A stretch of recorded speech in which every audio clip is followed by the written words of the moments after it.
ये 8 लक्षण प्रकट होने लगते हैं जिसके ऊपर प्रभु की कृपा होती है। पहला, घोर अपराध करने वाले के प्रति भी दया की भावना, शांति पहला लक्षण है। भाव में भी पहले शांत भाव है। हमारे ऊपर श्री हरिजू की कृपा है, इसकी पहचान ये 8 लक्षण। पहला, शांति, अर्थात घोर अपराधी के प्रति भी गुस्सा ना आना, क्षमा करना, यह हरि की कृपा का लक्षण है। देख लो भाई, घोर अपराधी शब्द तो जाने दो, जरा सा प्रतिकूल हो जाए तो लाख समझाओ पर भ्रकुटी तनी रहती है। ईर्ष्या, द्वेष, मात्सर्य, द्रोह, ये उपासक के हृदय की विषय नहीं, ये तो गंदे विषयी पुरुषों के हृदय के लक्षण हैं। जहां ईर्ष्या है, मात्सर्य है, द्वेष है, द्रोह है, ये कुमति के लक्षण है, ये सुमति के लक्षण नहीं, ये हरि कृपा पात्र के लक्षण नहीं। आपसे जो अपराध कर रहा है, द्रोह कर रहा है, आपका क्षमा बल ये हरि प्रसाद से होता है। शांति, क्षमा बल, शांति, सह गया, क्या करूं, सहना ही पड़ेगा क्योंकि भगवत मार्ग में वो ऐसा नहीं होता। शांति, बुरा ही नहीं लगा, हरि कृपा पात्र को बुरा ही नहीं लगा। उमा संत के यही बड़ाई, मंद करत जो करे भलाई, ये सीधा शांति की व्याख्या है। अपने यहां मंगल गान में, करत जे अनुसहन निंदक तिनहु पे अनुग्रह कियो, यह है हरि कृपा, यह है आचार्य कृपा, गुरु कृपा।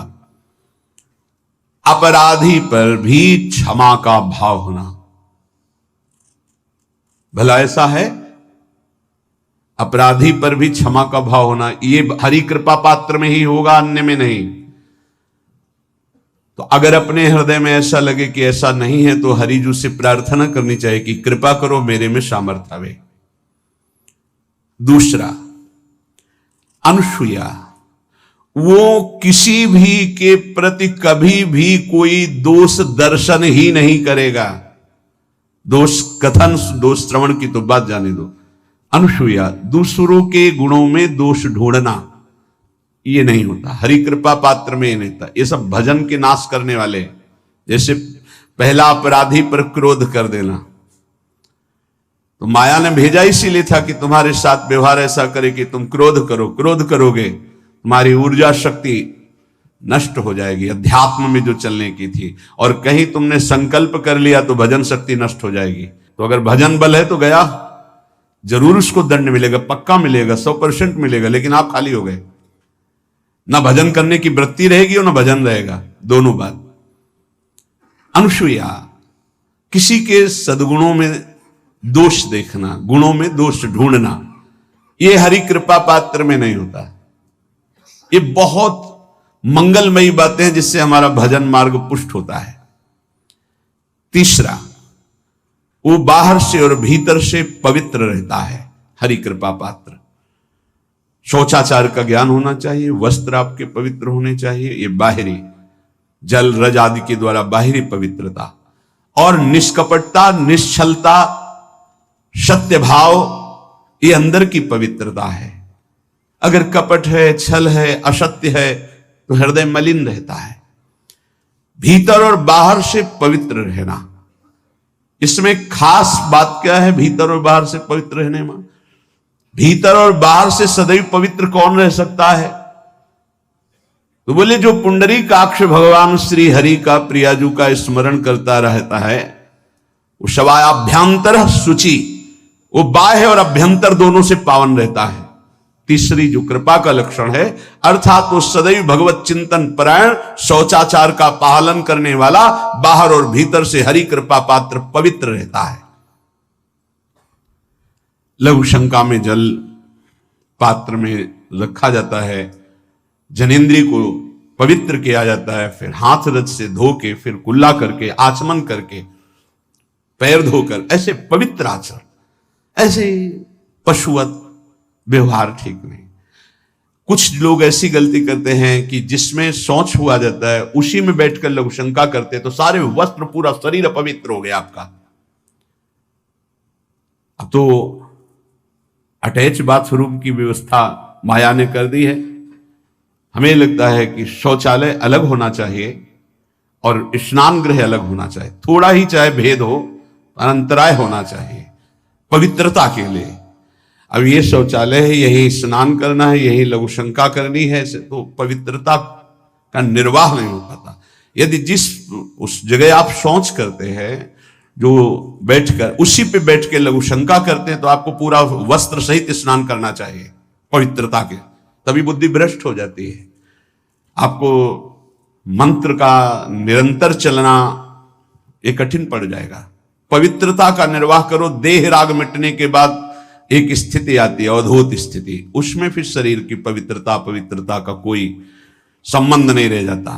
पर अभी तो संबंध है ना देह भाव से, तो बहुत होश से लघु शंका ऐसे करें कि आपके पैरों में, वस्त्रों में छिट्टी ना पड़े, पवित्र रहें। हर समय हमें पवित्र मंत्र जपना है, नाम जपना है, श्री जी की सेवा में रहना है। बहुत जल्दीबाजी खड़े खड़े लघु शंका की, छिट्टियां पड़ रही, बस ऐसे चल दिए, वो पशुवत आचरण भगवत मार्ग में नहीं चल पाओगे। वो अंदर तुम्हारे व्याकुलता पैदा करता रहेगा, भोगों की, संसार की। शौचाचार का बहुत बड़ा फल है, शरीर राग छूट जाएगा। ये बात समझ लो, शरीर राग छूट जाएगा। शरीर संबंधी पवित्रता शरीर राग छुड़ा देती है, आंतरिक रहस्य है ये। चौथा, ऐसे कार्यों का अनुष्ठान न करें जिनमें हमारा भजन छूटता है, जिनमें सत्य छूटता है, जिनमें भगवत भाव छूटता है। जैसे आपके ऊपर कृपा हुई, आप भगवत मार्ग में चल रहे हैं, अब आप ऐसे संसारिक कार्यों का अनुष्ठान कर रहे हैं जिनमें आपकी चित्त वृत्ति बिल्कुल भगवत विमुख हो रही, तो जीवन का लाभ क्या होगा? लाभ तो है भगवत स्मरण सहित। इसी की मानो टीका है, छठदम शील बिरत बहु कर्मा, निरत निरंतर सज्जन धर्मा। शीलवान और ऐसे कर्मों से विरत जिनसे भगवत विस्मरण होता है, जो सज्जन पुरुषों के द्वारा धर्मानुष्ठान होते हुए उन्हीं का अनुष्ठान, ऐसे कर्मों में ना जाए जिससे भगवत विस्मरण होता है। जैसे कल एक ने प्रश्न किया कि मैं खाता तो नहीं हूं लेकिन मांस की दुकान में मांस बेचता हूं, होटल आदमी, क्या उचित है? ये उचित कैसे हो सकता है? तुम और भी तो व्यापार कर सकते हो। जरूरी है धर्म का पालन करने की इच्छा करते हो, धर्म आचरण करते हो, ऐसा नहीं। तो विरत बहुकर्मा, उन कर्मों से हमें विरत रहना है जो हमारे धर्म के विरुद्ध है, जो भजन के विरुद्ध है। हरि कृपा पात्र ऐसे कर्मों का अनुष्ठान कर ही नहीं सकता। और शारीरिक श्रम इतना जिससे हमारा भजन का तार ना टूटे। जब भजन का अभ्यास किया जाता है तो हर कार्य को सुचारू रूप से करते हुए एकाग्रता भजन में रखी जाती है। हम वो कार्य जल्दी से कर ही नहीं सकते जिसमें भजन छूट जाए और कार्य पूरा हो। नहीं, हम कार्य करेंगे, हमें छोड़ दीजिए, हम अपने चिंतन से युक्त होते ही बिल्कुल कार्य करेंगे। जैसे कई साधक हैं, उपासक हैं, बड़े अच्छे उपासक हैं, उनको आप कार्य दीजिए कि आप पानी गर्म कर दीजिए, पात्र बहुत सुंदर साफ होगा, पानी बहुत गर्म, लेकिन आप कह दीजिए कि 5 मिनट में गर्म करके ले, तो उनसे असंभव नहीं होगा। छोड़ दीजिए उनको आप।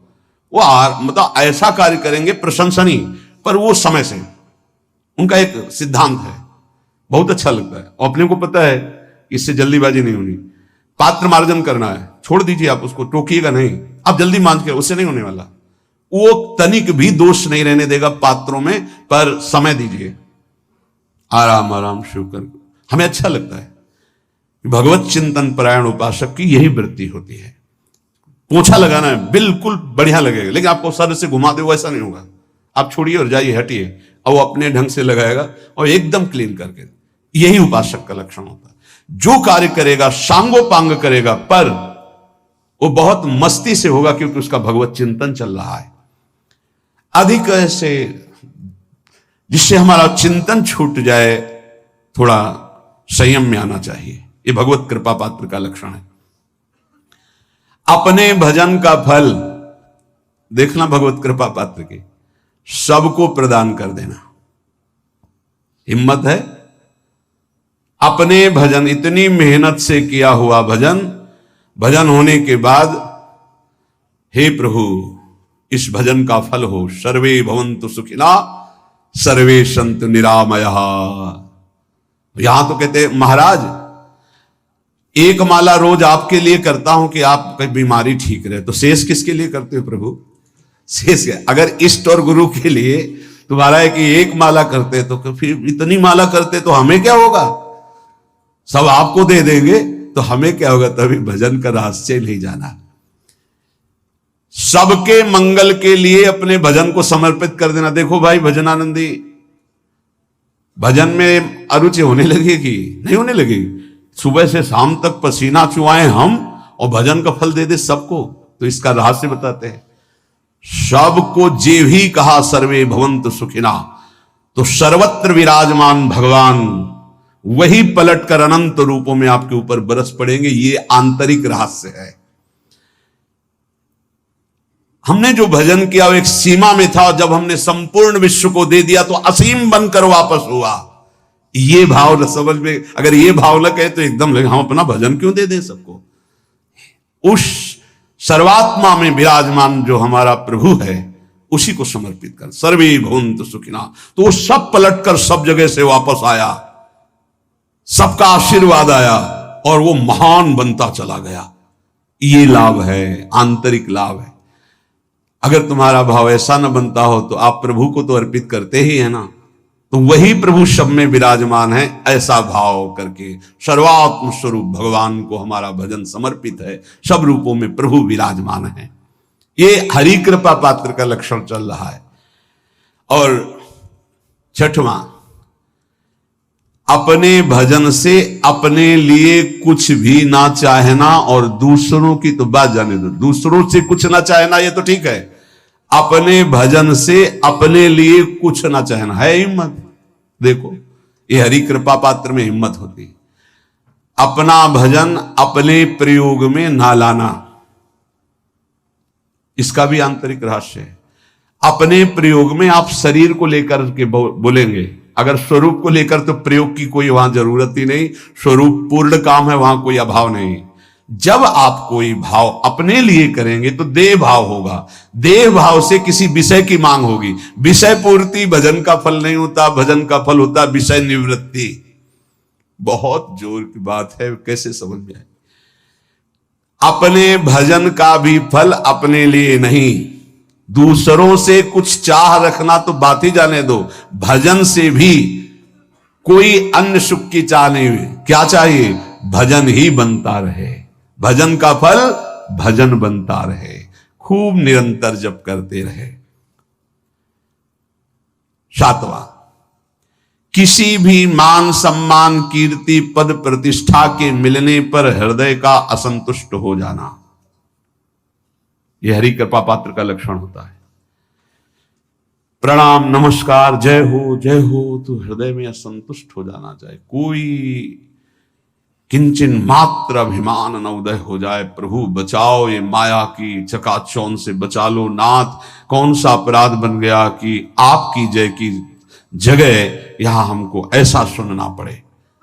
जैसे एक बार महापुरुष जन कह रहे थे कि जब गुरुजन बड़ाई करने लगे सामने शिष्य की, तो उसको ग्रीवा झुका लेनी चाहिए, पश्चाताप करना चाहिए कि कोई गलती हो गई, आज हमारे गुरुजी ने हमारी बड़ाई कैसे कर दी।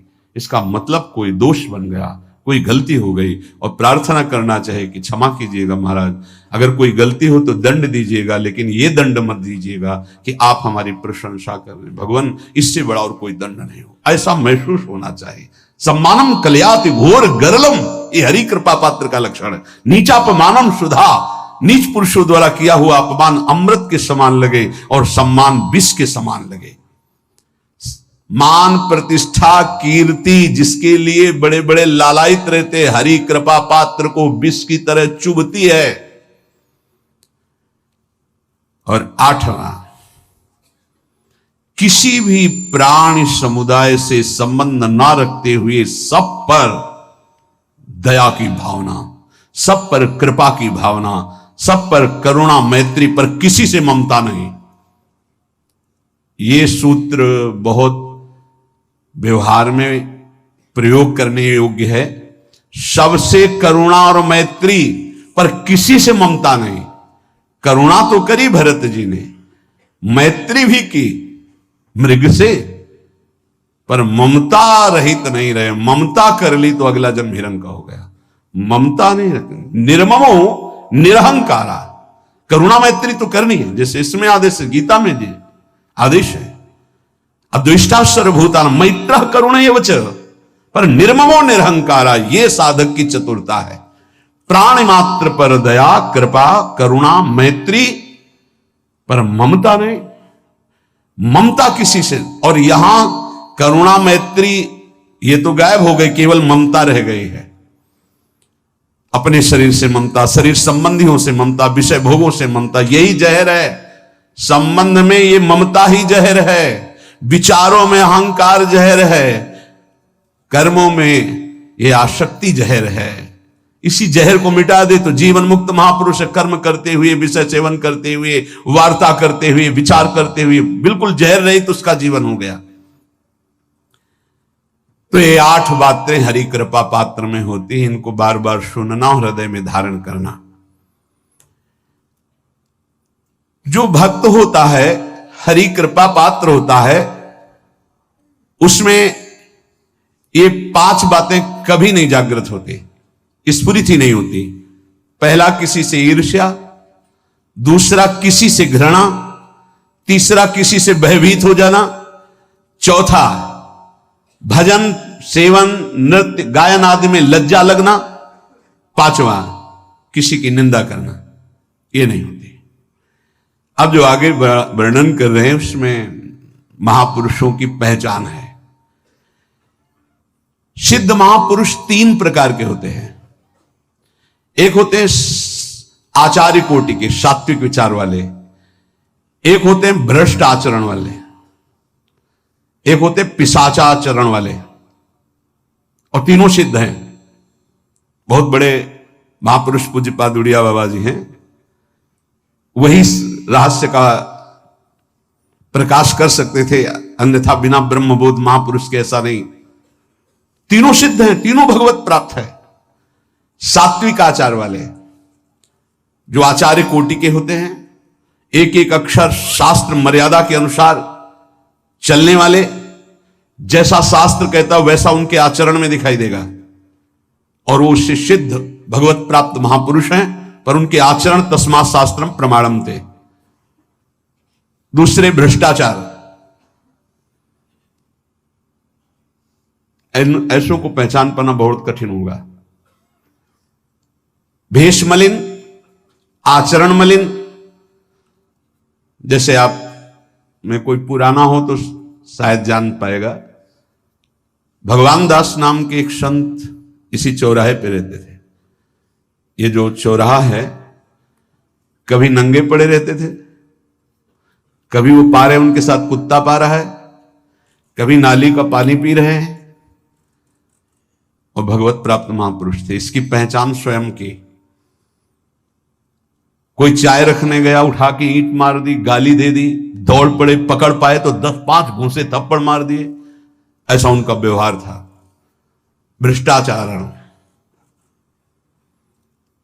हलवा कोई रख गया, खिचड़ी रख गया, कुत्ता खा रहा है, उसी के साथ वो खा रहे हैं। कभी गमछा लपेटे, कभी नंगे, सीधे प्रकृति का वार शरीर से सहते थे, बस चौराहे पे ही रहते थे। बहुत अगर गए तो ये राधा टीला है, बस इतना ही उनका था। राधा टीला से इधर, और इधर थोड़ा चढ़ाई जो है जहां पूज्य श्री चंद्रशेखर बाबा जी वास करते, उसके इधर, मतलब चौराहे के बस इतने में ही रहते थे।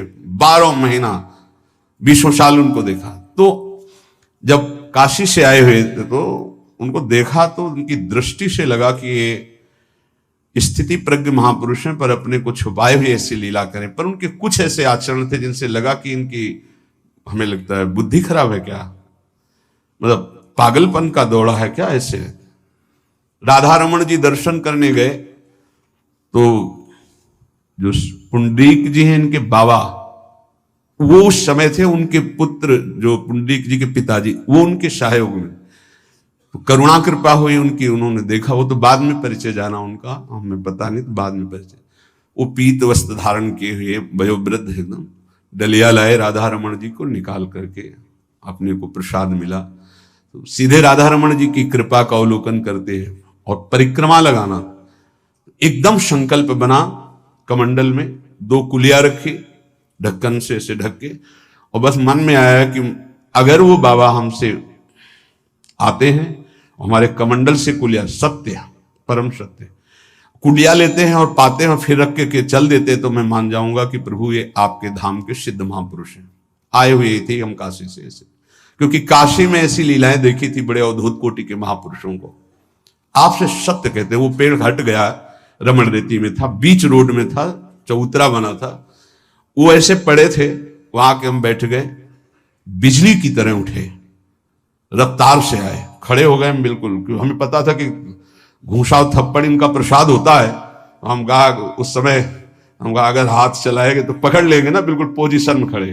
तो बंगाली भाषा में कुछ बोले, वैसे गले में हाथ डाला, ढक्कन हटाया, कुलिया निकाली, पाया कुलिया वहीं रखा, ढक्कन रखा, गए और वहीं लेट गए। सत्य कहते एकदम रोम रोम खड़ा हो गया कि अरे भगवत प्राप्त महापुरुषों को जानना बड़ा कठिन है, कैसे आचरण, भ्रष्ट आचरण से रहते हैं, कभी दिगंबर, कभी गमछा लगा हुआ है, कभी कुत्ते के साथ खा रहे, कभी नाली का पानी पी रहे। पूज्य बाबा कह रहे आचरण मलिन, नाली या पैखाने का भी पानी पीने में उनको कोई भी परेशानी नहीं, गंदे जगह मलिन भाव से पड़े रहना, किंतु वृत्ति हर समय भगवदाकार रहना, भगवदाकार रहना। ये तीसरे, पिशाचाचार, गाली गलौज करना, ईट पत्थर से मारना,